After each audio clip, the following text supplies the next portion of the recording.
اعوذ باللہ من الشیطان الرجیم بسم اللہ الرحمن الرحیم۔ اللہ کے نام سے شروع جو نہایت مہربان رحم کرنے والا ہے۔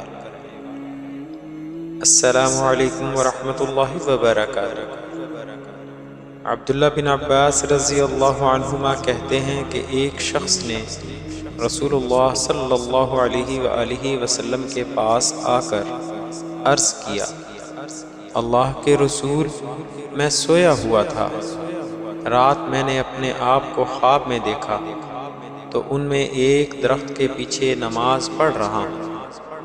میں نے سجدہ کیا تو درخت نے بھی میرے سجدے کی مطابقت کرتے ہوئے سجدہ کیا۔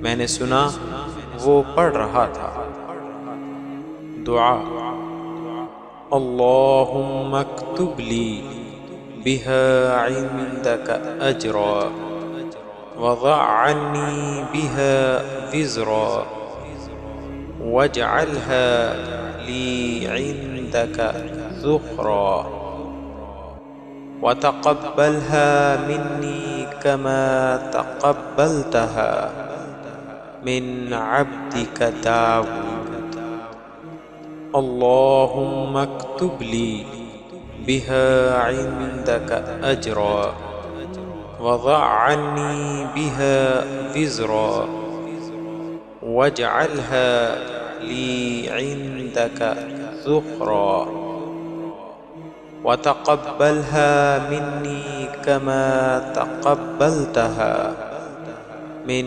عبدك داود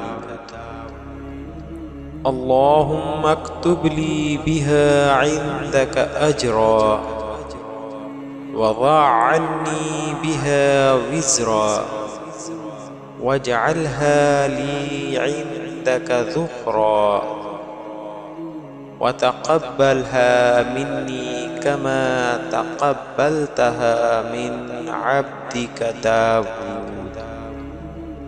ترجمہ، اے اللہ، تو اس کے بدلے میرے لیے اپنے پاس اجر و ثواب لکھ لے اور اس کے عوض مجھ پر سے گناہوں کا بوجھ اتار دے، اور اسے اپنے پاس میرے لیے آخرت کا ذخیرہ بنا دے، اور اسے میرے لیے ایسے ہی قبول کر لے جس طرح تو نے اپنے بندے داؤد علیہ السلام کے لیے قبول کیا تھا۔